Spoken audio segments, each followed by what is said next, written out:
PC culture, treating others with respect, social justice warriors, whatever you call it, isn't prohibiting anyone's freedom of speech.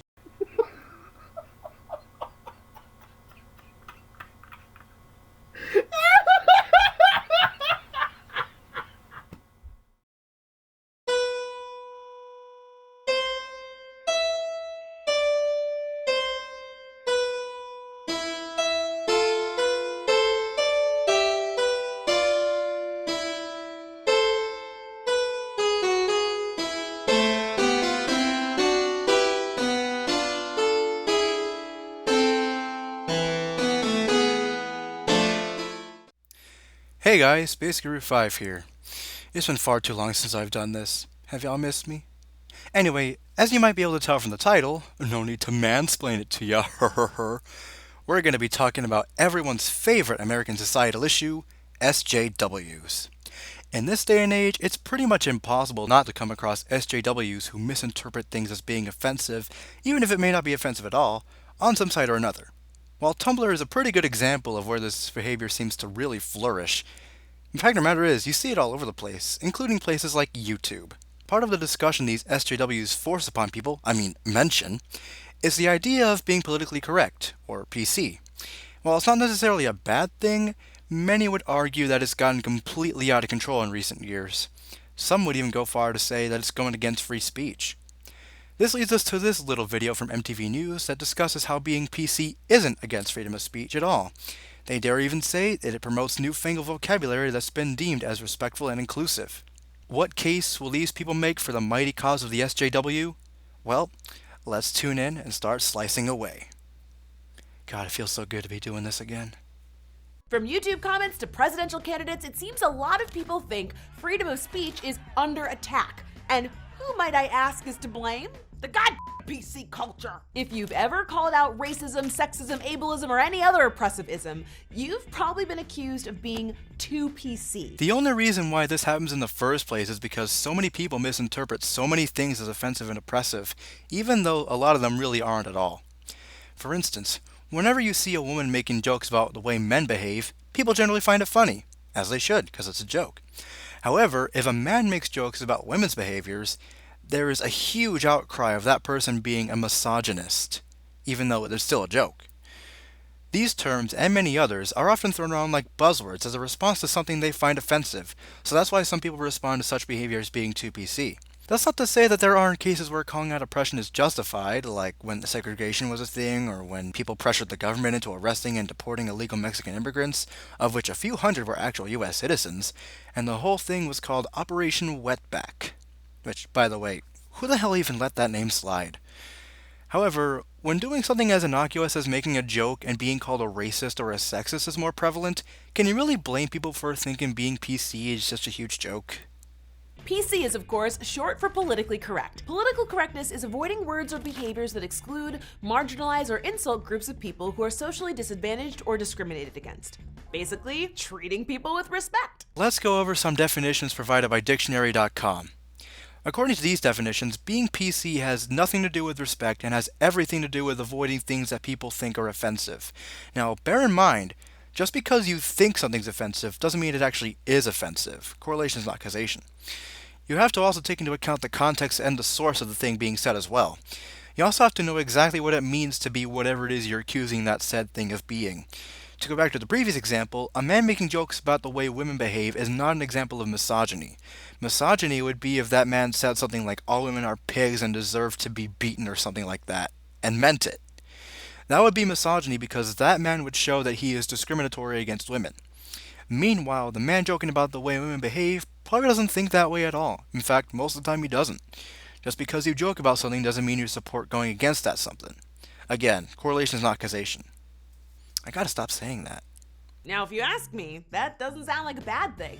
But a recent poll by Fairleigh Dickinson University found that 68% of Americans and 81% of Republicans agreed that a big problem this country has is being politically correct. Even 62% of Democrats polled agreed that being PC was getting out of hand. For these folks, political correctness is synonymous with weakness or being overly sensitive. Similar to the new term social justice warrior, calling someone PC is a way to derail and dismiss conversations about inequality. It's also a way to point out when somebody is completely misinformed about inequality that might not even exist in the first place.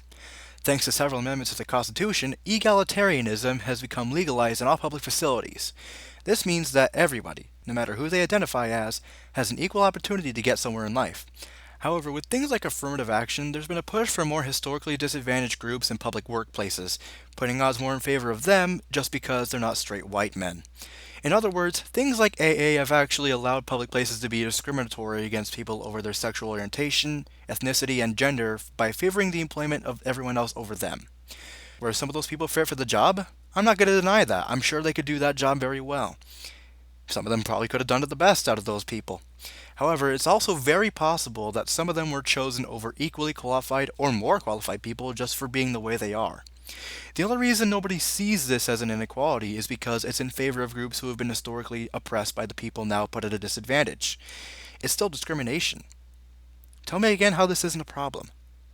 Okay, PC police, you're just offended by everything. The term PC is almost always used as an insult. While it's been around for a while, it gained popularity in the 80s when it caught on with conservatives, not liberals. So why is being PC used as an insult? And what, if anything, does it have to do with free speech? Here's the thing. It's not just about hurt feelings. It's about calling out oppressive power structures, and that's where the misunderstanding comes in. What's perceived as being too sensitive is usually someone speaking out against lazy, offensive language that doesn't usually get challenged. Let me tell y'all a little story. A couple of years ago, I was called out for using the term sonic fag in my first commentary on Guptil 89. It's really funny, you should go see it. The person didn't like that I used the word fag in such a way, even though I meant absolutely nothing discriminatory about it at all. I used it, like many others have used it, I should add, as a hyperbole to emphasize just how much some delusional people really love the Sonic franchise. I wish I was kidding. Like I said before, you need to understand the context of the situation before you say anything about it. That's because the group of people that those words hurt historically haven't had the opportunities to have their voices heard. And the people who call that being too PC are often in privileged positions and don't want to or haven't had to think about what they're saying, or the consequences that come with it. I love how the picture you put up of the privileged person as a straight white man.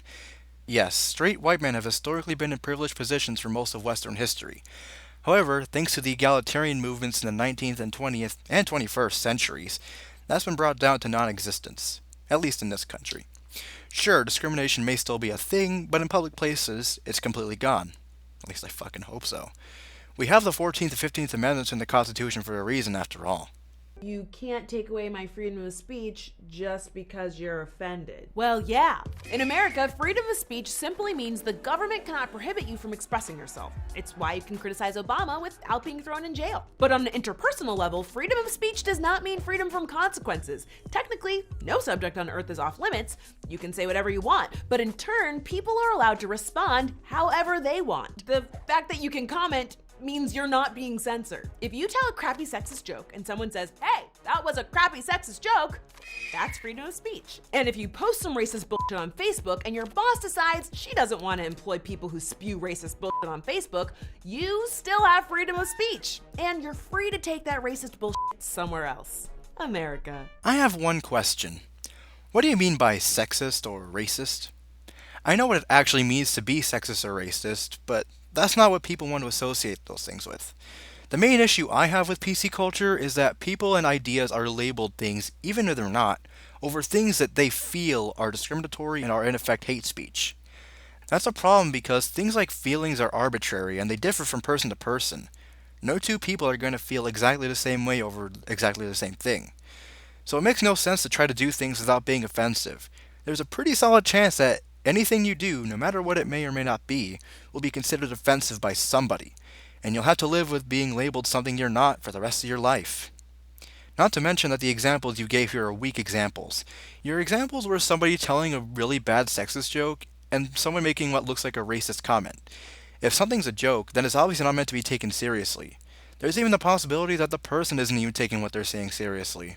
Same with the latter example. Maybe the person was making a crude racist joke, and the boss, who by the way is a woman here, you're not being inclusive, you sexist pigs, wasn't perceptive enough to get it was a joke. Or maybe the boss knows that it's a joke but doesn't want her employees to be making those kinds of jokes. How are we supposed to know? The examples you gave here were incredibly vague, and they don't paint us a full picture of what's really going on. You're going to need more specificity to really show us what you're advocating for, because right now you're just proving that all these SJWs see things with an unclear lens on reality. PC culture, treating others with respect, social justice warriors, whatever you call it, isn't prohibiting anyone's freedom of speech. It's mainly about people standing up for themselves and asking to be spoken to and spoken about in a respectful way. In fact, political correctness is expanding free speech. We're adding words to the dictionary every year in an effort to promote more inclusive and respectful speech. Last year alone, the OED added microaggressions, mansplain, and a whole host of gender terms like cisgender, agender, and gender fluid to the dictionary. That seems like giving more speech to more people, not less. Here's the thing. Some of the terms you guys earbashed the OED into adding were developed either out of offense or out of spite. For example, mansplain. It's when you simplify an explanation to the point where, theoretically, a man should be able to understand it. The reason why this is offensive is because using this term in this way assumes that all men are stupid and incapable of any high-level intelligence, unlike women who just seem to get it straight away. If you're going to sit there and tell me that something like that is more respectful than just explain, then you're only further proving that the PC culture is creating an imbalance in the opposite direction. Or take a look at terms like cisgender, which is basically a synonym for straight or heterosexual. The only reason we have these terms is because way too many people find it offensive to say being heterosexual is normal. Apparently, normal, the same word that means what tends to happen or what is average, is offensive because it's non-inclusive. So we have to go and make up new terms just so we make everyone feel included. Because that's what this society is all about, just participation ribbons all around. Oh, you're a certain way, pat on the head. So while PC culture isn't exactly hampering freedom of speech, the only thing it's effectively promoting is the freedom of so-called inoffensive speech. America. And that's the way this Roadrunner runs. Though I have no real personal problem with being PC, the fact that so many people misinterpret things for the sake of being PC is something I have a major beef with. The moment you start thinking about how others will think about you is the moment you stop thinking for yourself, and that to me is way more restrictive than anything I've ever seen before. These people say that PC culture is helping free speech, though what's actually been done is that PC culture has bended free speech into something arbitrary and subjective. It's like having a justice system where the jury only has to say you're guilty in order to make you guilty, evidence notwithstanding. The bottom line is that the world is not fair, but you can change it to make it more fair. Just be sure that the things you're changing actually are fair, as opposed to favoring some groups over others and putting that other group at a disadvantage. If you advocate for the latter, you shouldn't dare call yourself egalitarian. Now yes, I understand that there could be a misunderstanding on both sides. Some people may just not know that they're being racist, and some people may not know what racism really looks like. With that said, don't you think that instead of just assuming things all the time, people should actually just know what things are? Who am I kidding? We're the same nation that spawned anti-vaxxers a couple years ago, so really it doesn't matter if we know anything anymore. Truly our society is quickly going to hell. That's about it for today, folks. This is Space Career 5, and I'll see y'all later. I wonder how many people are going to misinterpret everything I've said. Can't wait to see the comments.